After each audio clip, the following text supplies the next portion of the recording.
The U.S. is headed to more drought, and we are also going to talk about the updated stocks for corn and soybeans right here on Connected Farmer, your channel to keep you up to date with the latest trends in agriculture and livestock.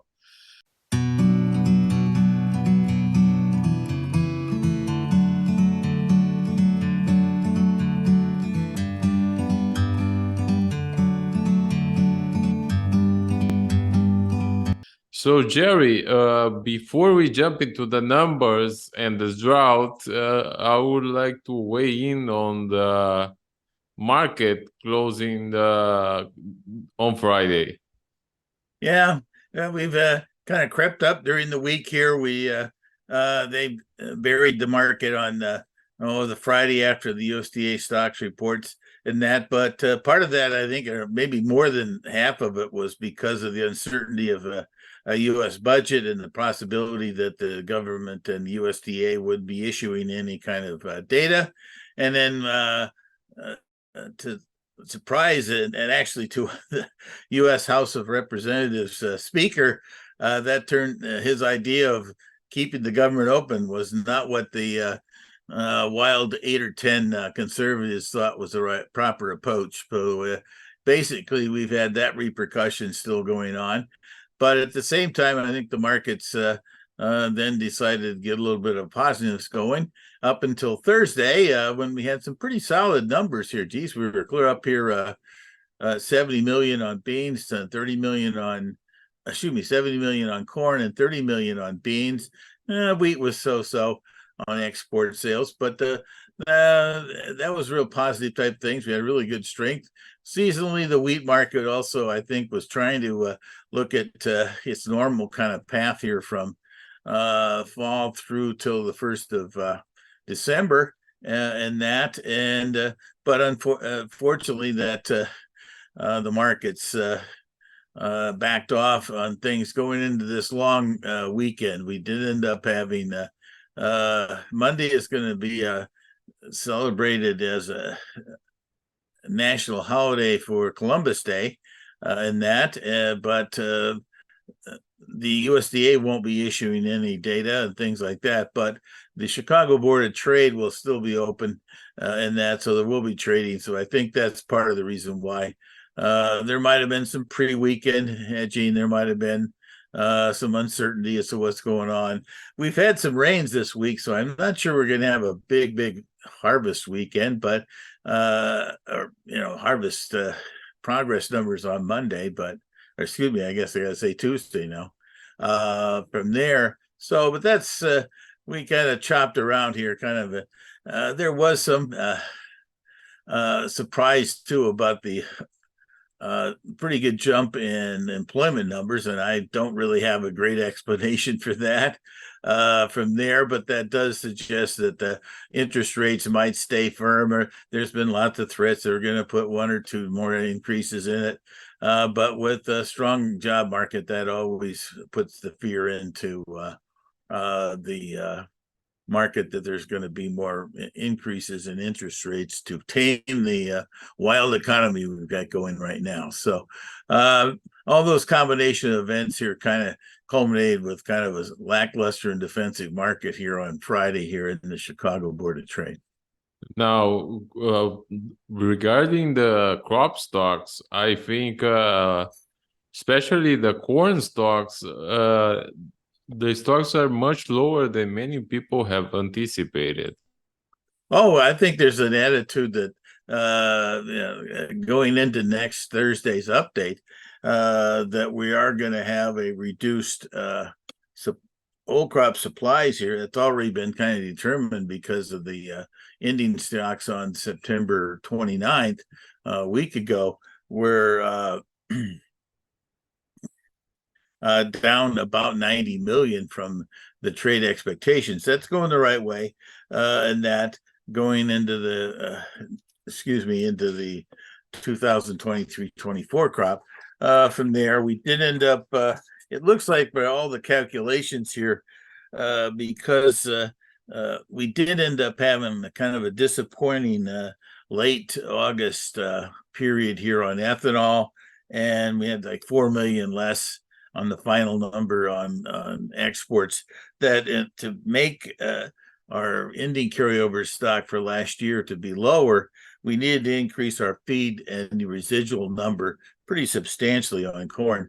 It looks like it could be as much as 100 to 105 million bushels, and that because we also did have a 15 million smaller crop for last year, also announced last Friday. And so that being said, that smaller number is being carried over into our beginning stocks for the coming year. And so at that 100 million or so could easily start to wiggle away at the USDA's 2.2 billion number they had last month. Now, that's the one thing that's the tricky part of this thing is that 2.2 billion on corn is still a very substantial number from there. And that's part of the reason why this market on corn is still going to be a choppy affair here unless we get some more issues in South America, from Argentina, Brazil. Well, Brazil doesn't plant a lot of their corn until second crop. But anyway, around the world, the issues in that on corn is going to have to really point to our stronger U.S. exports there. USDA is looking for about 2 million right now. That's up from this year's really conservative or got hammered number of 1.66 billion. And so we've already built in a pretty hefty increase in exports, but that's the interesting twist on it here. And also, we, as I said earlier here, we've had some rain activity this last week, so I'm not sure we're going to have a real big weekend, even some places this weekend being modest on harvest pressure and harvest progress. So it'll make things interesting as we go towards next Thursday's report on corn at this point, because I think the bigger surprise could actually be in beans on a carryover stock for the end of the year here for the new crop. Yeah, so there are many reports of a worsening crop, especially in some states like Minnesota and Kansas. Oh, definitely. The western portions of the U.S., particularly west of the Mississippi, if you really go back and look at the dryness that we had this last year, it really did center west of the Mississippi. Illinois and its crops in the Eastern Corn Belt always get a lot of attention because they're closer to the New York investment people, Chicago people still, look downstate, things like that. But last spring's dryness that happened in May and June, I know a lot of people kind of glossed that over. Crop is pretty young, things like that. It's not that big a deal. But I think the interesting twist on it is that we really didn't get the crop development we normally would be west of the Mississippi, and the twist of it is that's a region that didn't have as much snow. We came in with less soil moisture to begin with, things like that. We did have some ups and downs of some every once in a while some rains of 1 to 2 inches out there, and I actually got one of them on my farms out there in west central Iowa from there. But it's an interesting situation where then we late August and they just reported here that the U.S. September rainfall amount was one of the lowest we've seen in many years. I'm not sure it's declared the lowest, but it was very close if it wasn't from there. And so, wow, here we are. Not a great finish here on. We've over the last few weeks we've seen these pictures jump up on Twitter or X or whatever you like to call it, where we've seen these very small soybean seeds because of the dryness. And I think that could be a big factor. And I think that's a real big, interesting one on soybeans. I know that soybeans have a tendency to be a little more drought tolerant, and they do come through sometimes better than corn does. But I think part of it's the fact that if you think about it, corn tends to be a crop that's at least 3 times, maybe even 3.5 times more on volume of yields. In some places in Illinois, it can be as much as 4, or Indiana, and that, but more volume of corn than you do beans on the same acres, and that. But beans have a very strong amount of value from the standpoint of the amount of meal you feed the livestock. And actually, this reports this week, by the way, that we had our biggest world exports on meal we've had in many, many years. I think it might actually be a record. Soybean oil, though, completely the opposite. We have completely shifted all our soybean oil to renewable diesel usage, and that we're really backs off dramatically here on that particular exports here.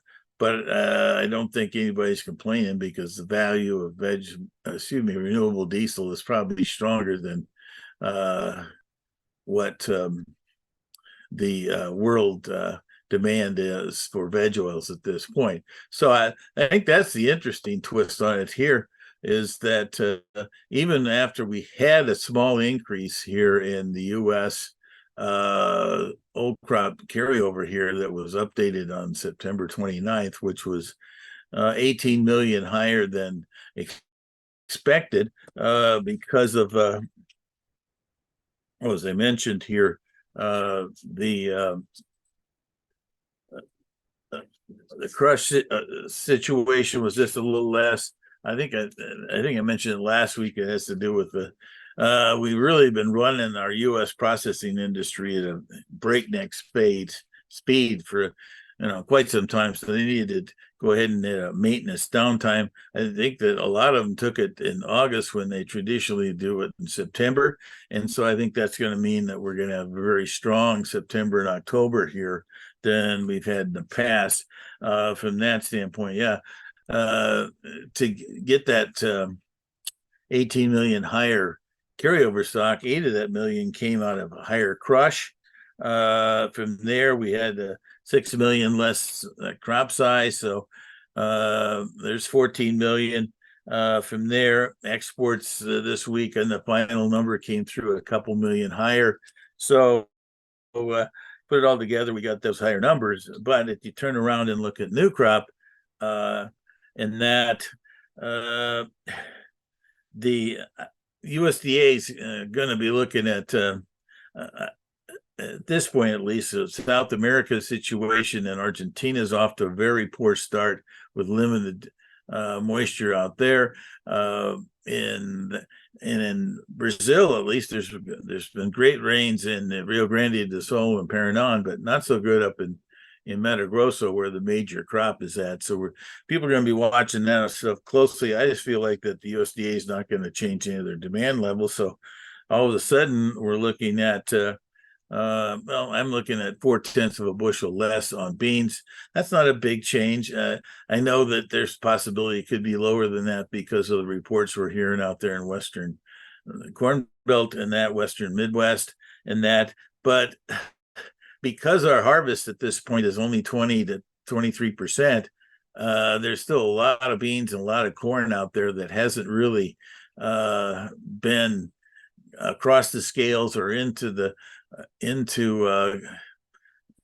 combine, so they can look at their monitor and see what kind of yields they're having and all that stuff. And so I think the USDA, and traditionally they are pretty conservative on their adjustments in the month of October. November is a different story. They'll have a lot more information to work with, and I think that'll be the big change that we'll see in November, if the reports we're hearing, and like you mentioned, Minnesota, Kansas, parts of Iowa, Missouri, eastern Nebraska, there's the dry land out there is got dinged up a little bit, but so much of that state's irrigated, so we don't always get a good feel for what type of yields might be coming out of that part of the world. But definitely the chances for smaller production here in the U.S., as I mentioned, I thought we'd be about 32 million bushels less on beans, and So that potentially gets me maybe 10 to 15 million less on carryover stock for the coming year. And my expectations on corn carryover, by the way, for the coming year, because I am looking for about a 83, 84 million lower corn crop because of a 1 bushel decline in the U.S. yield down to 172.8, and that particular number, along with the smaller beginning stocks and also I think the USDA is going to really stare hard at maybe even increasing the feed demand for the coming year by 50. I think that actually could push the number just a little bit below 2 billion at 1.99 billion bushels. Now, I suspect there's not too many other people in the industry that probably threw in that 50 million higher feed usage number, but we'll see. I kind of feel like that the stocks numbers will be in that 2 billion to 2.1 billion when we finally get the average from the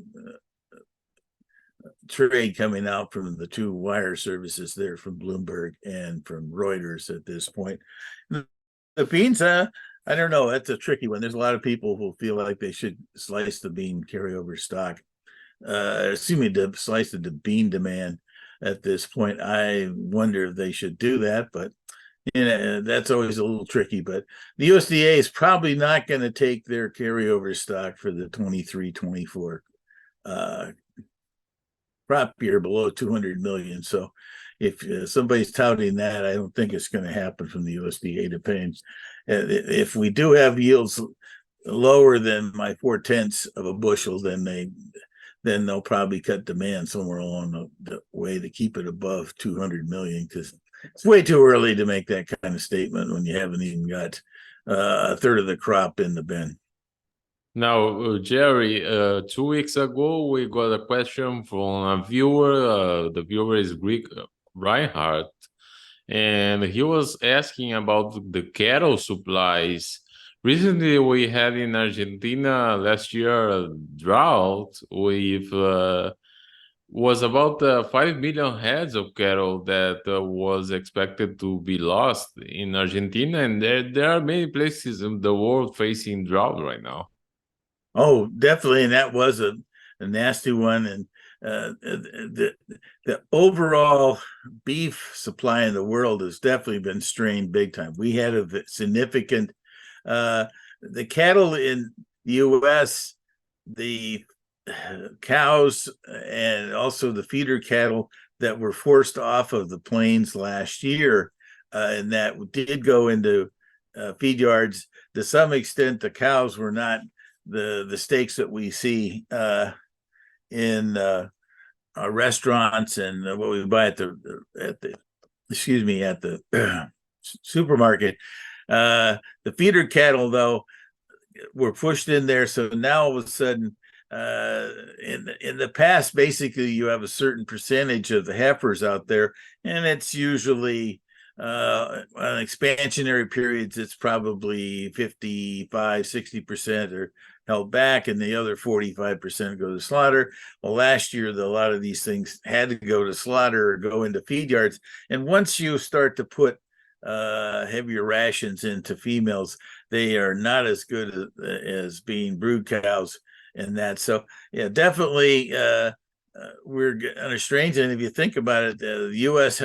beef prices are at record levels right now at the slaughtering level, and we're not in a position to provide more animals in the U.S. and I think around the world. That's the other thing. Now that to some extent, the world isn't the beef eaters, as the U.S. and Argentina are the two biggest producers of beef per capita for each country, and that long histories of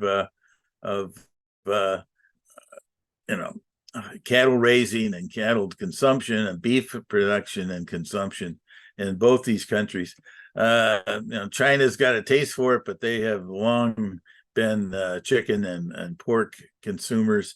Europe is always had two-way style of beef over there, so they're not as strong a taste. The African and the Muslim worlds are not really big beef eaters. So there's definitely a taste we've got accustomed to in the U.S., but I think the overall that's part of the reason why this last year's feed usage was it's a little bit surprising considering that we were reducing down our number of cattle in the feed yards out there, and it's going to continue going forward. So that's a little bit shaky as we go into the end of this coming year and on into the 24-25 year here. To some extent, usually what happens is that pork supplies expand, so do chickens, things like that. So the total meat supply is available to the U.S., but it might not be beef first. It might be a little more chicken and pork out there. All right. So we are heading to a new short week. Yes. Monday we have a limited U.S. government data and that, but we will get a trade on it. So it probably is going to be.